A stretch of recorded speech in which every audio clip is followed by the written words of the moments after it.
આવા મહાપુરુષો ની હાજરી છે ને ભાઈ, એ મજા કઈ જુદી છે. આપણને સંતો હજી સમજાણા જ નથી સંતો શું છે. કાયા જેની કુબડી પડછદ જેના પ્રાણ સંત સુરા નિપજાવતી હોરઠ રતન ની ખાણ છે. અને એમાં આપણું આ પંચાળનું પરગણું જેને કહેવાય, પાણે પાણે જ્યાં પીર કહેવાય, મહાપુરુષોને લખવું પડે એવી આ કંકુ વર્ણી ભૂમિકા છે ભાઈ. એવા સમર્થ પુરુષો જ્યારે આવા ગુરુ પૂર્ણિમાનો ઉત્સવ છે, જોકે સવારે ગુરુ પૂર્ણિમા છે, પણ જેને સમજાય ને હું તો એમ કહું રોજ ગુરુ પૂર્ણિમા છે. આપણે આમાં આવે ને સમજાય ને આમાં હોય જ નહીં. નથી સમજાતું એને પૂનમની રાહ જોવી પડે. અને એમાં પાછું ગુરુવાર છે, ગુરુજીનો જ વાર છે અને પૂનમ છે. બાપુ આ સમય સંજોગ તો બાપુ કોક વાર જ બધું ભેગું થતું હોય છે. પણ તમને અને મને બાપુ ભજન સમજવા માટે, એક આપણી ઓળખાણ માટે સંતની જરૂર પડે, સદગુરુની જરૂર પડે. એમ નામ આ બધું સમજાય એવું નથી. બુદ્ધિ વાળા, પૈસા વાળા, વિજ્ઞાન વાળા તો કેટલાય છે બાપુ. એમ જો આવડી જતું હોત તો અમારો વારો ન આવે. એમ સમજાય એવું નથી. ઈ તો પહેરેલા હગા નો થાય ને, આપડા જેથી માકારા કરે ને, આ ધરતી બાપુ ઉકારા કરે ને, તેથી બાપુ આ ભજન સમજાય. અને એવા સમર્થ સંતનો જો શેડો અડે તો ની વાત છે.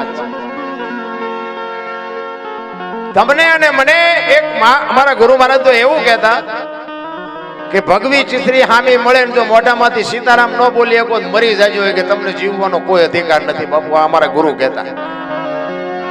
એક સંત હામો મળે અને તમે જો મોઢામાંથી સીતારામ ન બોલી શકો તો આ તમને જીવવાનો આ દુનિયામાં કોઈ અધિકાર જ નથી. બાકી તો જાનવર પૂજાય છે. હળદીના ઘાટ ઉપર રાણા પ્રતાપનો ઘોડો પૂજાય, સતાધારમાં પાડો પૂજાય, જમરાળામાં ભેંસ પૂજાય, કચ્છમાં દાદા મેકરણનો કૂતરો ને ગધાડો પૂજાય. આપણું પાડોશી હારું નથી બોલતું. એક જાનવરને બાપુ મહાપુરુષોના શેડા અડી ગયા કે એની માનતા કરો ને આજ તમારા કામ થાય છે. શું આપણે વાત કરીએ ભલામણ? હજી આપણને નક્કી. અરે હું તો ન્યાહુદની વાત કરું કે રાતે 2 વાગે તમારા ઘરે આવો અને તમારી શેરીનું કૂતરું તમને જોઈને જો પૂંછડી ન પટપટાવે તો મરી જવાય. કૂતરું નથી ઓળખતું, શું દુનિયા તમને ઓળખે ભલામણ? ને કે કૂતરાને ન ખબર પડે, આપણા પગનો અવાજ થાય ને તો ઈ જાગી જાય. આમ જોવે કે આ તો લુકેશ છે, આને બટકું રોટલોય નથી નાખ્યો. હું ઈને ખબર પડે. જાનવરને બાપુ તમે તો માલધારી સમાજ છો, તમને બધી ખબર હોય. એક જાનવરને જો બાપુ પ્રેમ આપ્યો હોય તો એના ખોળિયામાં જીવ હોય ત્યાં સુધી જાનવર માર ન ખાવા દે. આટલી તો જાનવરને ભાન છે ભલામણ કે મારો ધણી છે. બટા જટી બોલે ને વાયા નજર કરું તો છોકરા હિંકેલો કરીને વીઆઈ ગયો. બોલો તો આપણે એમ થાય જાનવરને પ્રેમ અપાય ને. ભજન સમજાય એવી વાત જ નથી મારા. એના માટે તો અંદરથી વેદના જાગવી જોડે. ચિત્તની શાંતિ, મનની પ્રશંસા, દિલની દાતારી, ગુમડાની રૂજ અને ટાટિયા તાવની ટાટ, આટલું માલિકોરથી આવે. ભજન છે જુદી બાબત છે. ગુમડું હોય ને, ગુમડું દવા લગાડવાની હોય ઉપરથી મટે માલપાથી. ભજન નું આવું ઊંધું છે એટલે નથી સમજાતું. અને આ તમારો માલધારી સમાજ બાપુ, હું કોઈ તમારા વખાણ કરવા નથી. વખાણ કરવાનો મારો ધંધો જ નથી. હું તો હલવાણો છું, નામ આ સડી ગયો છું. કારણ કે કોઈ આપણો ધણી નહોતો ને તારે આ ભગવા આપણને આપણા ધણી ત્યાં એમાં આપણો મેળ પડી ગયો. ને કે મારા ધંધા તો જેસલ કરતા ઇતિહાસ ખરાબ છે આપણો. એ તો અત્યારે બધા કહે છે આવો બાપુ, આવો આવો બાપુ આવો. બાકી તાર ઓળે ખટારા આંકા કોઈ બાપુ કોઈ અડધી ચા નથી પઈ. ખટારા ઢળી મરી ગયા. ઝઘડા સિવાય કઈ કર્યું નથી. પણ બાપુ એવી સંતની કૃપા થઈ ગઈ. આ દુનિયામાં તમે હેઠા બેન સાંભળો છો, આવા મહાપુરુષો હેઠા બેઠા છે ને અમને ચડાવ્યા છે. આ બાપુ એમના સમજાય એવી વાત જ નથી. એક વાણી કહે છે પેલા મેં જન્મા પછી જન્મા બડા ભાઈ ધામધૂમથી મારા બાપા જન્મા પછી જન્મી મારી માં. વાહ ભાંગી નાખે કે નહીં? છે સાચું ખોટું હોય તો આ વિજ્ઞાન હાલવા ન દે. પેલા હું જન્મ્યો, પછી મારા મોટા ભાઈ જન્મ્યા, પછી મારા બાપા જન્મ્યા, પછી મારી માં જન્મી. આવું હોય? આ સમજવા સદગુરુ જોવે છે. આ કોઈ નિહાળમાં નથી ભણાવતું. ભોળાનાથ નો દીકરો ગણપતિ, ગણપતિ નું માથું કે ભોળાનાથે કાપ્યું અને હાથી નું લગાડ્યું. હું એમ કહું છું કે હાથી ને કાપીને લગાડ્યું તો ઓલું પડ્યું હતું, કાપ્યું હતું અહીંયા જ નહીં પડ્યું હોય. હાથી નું કામ લગાડ્યું છે? આ મગજમારી વાળું છે. એમ તો આ બીડીયું ઠૂટા વીણતા થઈ જાય જો બહુ ઊંડા ઉતરી. પણ ભજન છે એ ભજન છે લખી લેજો. આ બાપુને આજ હજારો માણસો પગે લાગે છે ને, ઘણા ઈર્ષા થતી હોય, બાકી સંતોને પગે લાગે છે ને તે ચાર ઘણા એને ગાળ્યું દે છે, પછી તમને નહીં ખબર હોય. આમને શું ગાડીઓ લઈને ફરવું છે ને, સારું ખાવું છે ને, સારા કપડા પહેરવા છે ને, એવી તો બાપુ 80% વસ્તી છે. આ પગે લાગે ને બહાર જઈને પાછા બાગા મારે, એટલે નથી આપણા ટેફો બાંધતો. કારણ કે આ તો બાપુ મારા બધા અનુભવ છે. મેં ખટારો આંક્યો ને 20 વર્ષ 22 વર્ષ ખટારો આંક્યો, આખી દુનિયા રખડી આવ્યો છે, પણ મારો દેહ નથી મેં અભડાવ્યો. કોઈ એમ કે દરબારે દારૂ પીધો તો પરમાટી ખાધી હતી, 5 લાખની શરત મારીને આવજો બાપુ હું પુરવાર કરી દઈશ, એમ જીવનનો સિદ્ધાંત હોવો જોઈએ. મારું ગોળ કયો, મારું ખાનદાન કયો, મારા મા બાપ કોણ, મારો ગુરુ કોણ, આની ખબર ન હોય તો શું જીવવાનું ભલા મને. અરે આપણે મર્યા પછી જો 5 જણા હરખી રીતે રોવે નથી ને જીવાય ન કહેવાય. આપણે મર્યા પછી આખું ગામ જો લાપસી રાંધે એ બલ્લા જઈ એને જીવા કહેવાય. અરે હારો માણા બાપુ આપણી નાયતનો ન હોય, આપણા ગામનો ન હોય, પણ એવો ડાયો માણા વિયો છે ને હૃદયમાં હબાકો આવે કરે, માણા જેવો માણા વિયો ગયો બાપુ, આને જીવા કહેવાય. આ તમારો સમાજ આટલો બધો, હું તો એમ કહું કે 40 વર્ષ વાંહે વ્યા જાઓ, 40 વર્ષ 45 કે 40 50 વર્ષ પહેલા તમારા સમાજમાં શું હતું મને કહો. માલધારી સમાજ એક માલ ઢોર હારે દુનિયાના છેડે જાય માલને જીવાડવા માટે. અરે બાપુ નાવાના ઠેકાણા ન હોય, ખાવાના ઠેકાણા ન હોય, કપડાના ઠેકાણા ન હોય, અને આટલા બધા તમે પહોંચી કેવી રીતે ગયા? અત્યારે ગમે એને પૂછો તો કે મારી પાસે 50 ડમ્પર છે, 10 જીસીબી છે, 5 ડીટાચી છે. તો તમે એક જ મહેનત કરો છો, બીજા નથી મહેનત કરતા. પણ તમારો બાપુ હિસાબ એક જ છે કે કબીર બાપુની વાણી કહે છે ને કે કબીર કહે કમાલ કો દો બાતા શીખ લે, કર સાહેબ કી બંદગી ભૂખે કો નાપ. એક માલધારીનો દીકરો હામો મળે, 4 આંખું ભેળી થાય, તમે ન બોલી શકો તો કઈ નહીં, પણ ઈ તરત બોલે કે રામ રામ ભાઈ. અને એક બીજી વાત કે જમવાનું ટાણું હોય પછી બાપુ ઘરમાં ભલે સાસ ને રોટલો હોય પણ બાવડું ઝાલીને ખવડાવે ઈ અટાણે ઉગ્યું છે. બાકી હું તો એમ કહું છું કે જેને દેતા આવડે ને એને લઈ લેતા આવડે બાપુ. માગે રાગે રાગે હાલજો. ઈશ્વરના મને તો એમ થાય 4 હાથ માથે છે. આ વડવાળા દેવના બાપુ 4 હાથ માથે છે. અને તમારા સમાજમાં બાપુ હોય તો અત્યારે બધું ઠીક છે, જેમ છે એમ છે, હાલવા દેવું પડે, આપણો કે વિરોધ ન હાલે. પણ તમારા સમાજમાં નામ હોય ને, નામ દીકરાના દીકરીના નામ હોય ને તો એ ભગવાન ના હોય. રામો ને લક્ષ્મણ ને ઘનશ્યામ ને કાનો ને ગોપાલ ને બધા બાપુ ભગવાનના જ નામ છે. ભાવે કભાવે લેવાય ને. દીકરીના નામ હોય તો એ કે જાનકી ને ગોપી ને ગીતા ને આ બધી માવડીઓના નામ છે. એને ખબર નથી કે ભગવાનના નામ છે. હું મારા છોકરાને 5 વખત બોલાવું તો મારા 5 નામ જમા થાય ને ખબર નથી, પણ બાપુ અહીંયા કોથળા ભરાઈ ગયા છે નામ. અત્યારે તો નામ જ તમે જુઓ તો કે ચિંટુ, એક મસર જેવડું લાગે આપણને. આપણે સમજવું શું, ચિંટુ બેન છે, ચિંટુ ભાઈ છે. પેલા તો નામ જ એવા ફર્યા હતા, પભો ધનો લાખો, બોલો તા મોઢું ભરાઈ જાય. અત્યારે નામ જુઓ તો આપણને આમ ખંજોળ આવવા માંડે કે આવું નામ છે. જણ જુઓ તો 8 ફૂટ હોય, નામ જુઓ તો આપણને પરસો વળી જાય કે આનું નામ આ છે. અરે બાબુ શું પરિવર્તન થઈ ગયું છે, સંસ્કૃતિ ખતમ કરી નાખી. આપણા ગરડાની બાપુ વાતું હતી કઈક જીવનમાં ઉદા. અમારા બાપુ એવું કહેતા કે તમારા ઘરે જેથી મહેમાન ઓછા થાય ને તેથી સમજી લેજો કે તમારો દી મોળો ઉગશે. હા, અમુક બાપુ ગરઢાની નોંધ કરવા જેવી વાતો હતી. આ તમને કહું, આ સાધુડા બેઠા છે, હરિહરની હાકલું પડે છે, હજારો માણા રોટલા ખાય છે, નક્કી થાય છે આપણને કઈ? આપણે બાપુ 5 જણાને પાણી નથી પી શકતા. આ શું ભજન છે? શબ્દ ભજન ને જ્યારે શબ્દની અસર થાય.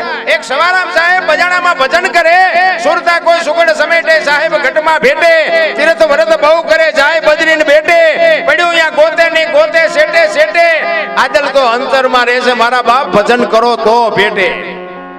આ એક શબ્દ બાપુ જબુમાં એના ઘરે હુતેલા અને બાપુ કાળજું ફાડી નાખ્યું કે મને જ કે છે.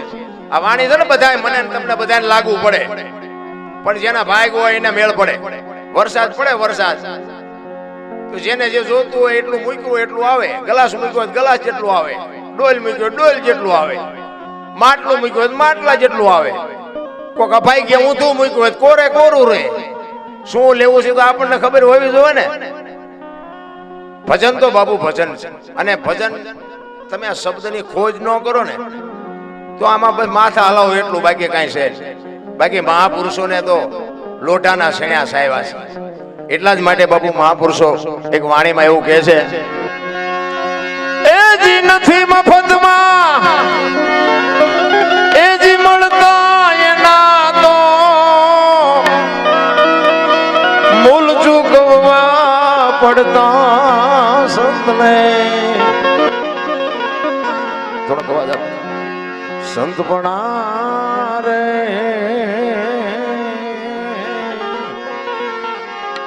ભાઈ નથી મફતમાં મળતા, નથી મફતમાં મળતા.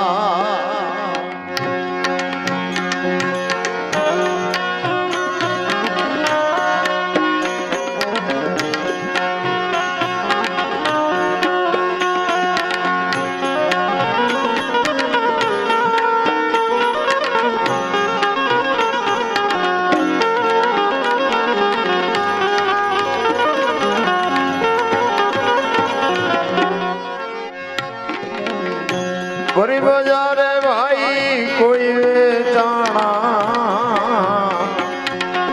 તેલ કડામાં તળતા, તેલ કડામાં તળતા.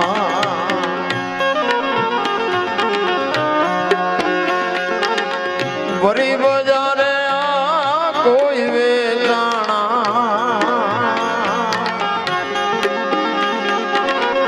તેલ કડા તળતા, તેલ કડામાં તેલ કડામાં.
રે ભાઈ નથી મફતમાં મળતા.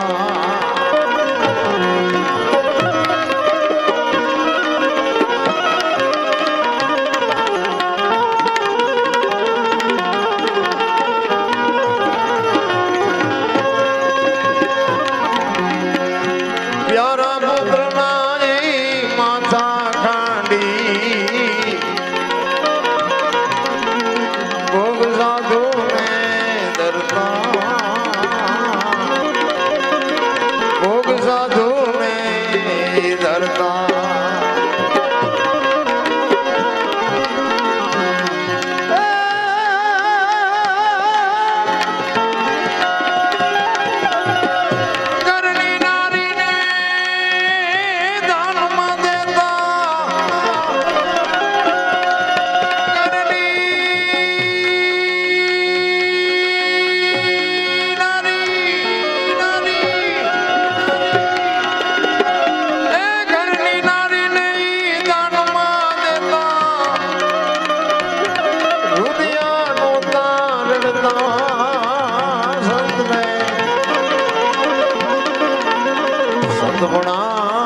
રે નથી મફતમાં મળતા.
સંતપણા રે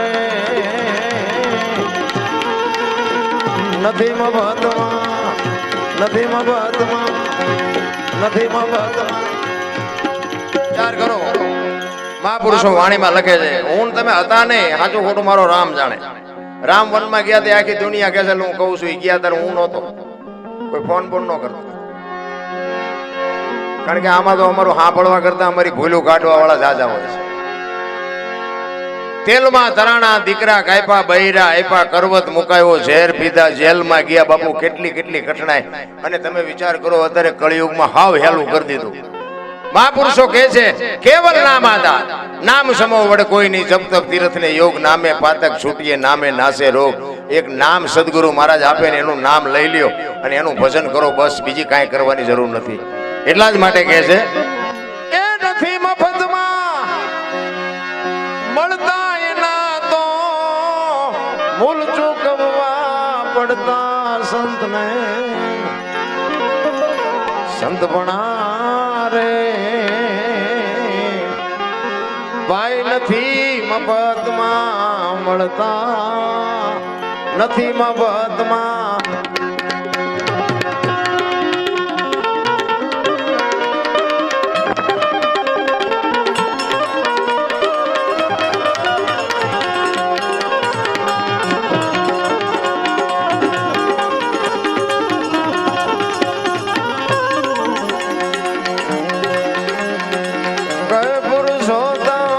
સદગુરુ ચરણે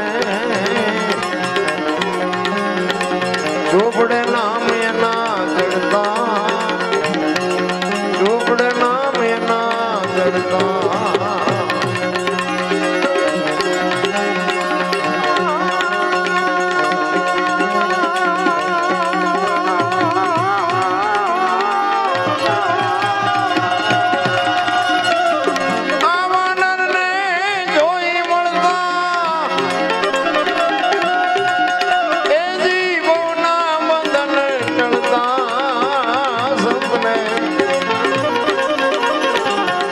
સંતપણા રે ભાઈ નથી મફતમાં મળતા, નથી મફતમાં મળતા એના મૂલ ચૂકવાઈ પડતા સંતને. સંતપણા નથી મફતમાં મળતા, નથી મફતમાં.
જેટલા મહાપુરુષો પૂજાણા છે ને ભાઈ, જેટલા દુનિયા યાદ કરે છે ને સદગુરુ ચરણે જ બોલ્યા છે. કોઈ નથી કીધું દરબારના શરણે, રબારીના શરણે, પટલના શરણે. સદગુરુના શરણે દાસી જીવન બોલ્યા, જેઠીરામ બોલ્યા, મીરાબાઈ બોલ્યા. જેટલા બોલ્યા ને એટલા બાપુ જેને સદગુરુ મળ્યા એનો બાપુ મેળ પડી ગયો.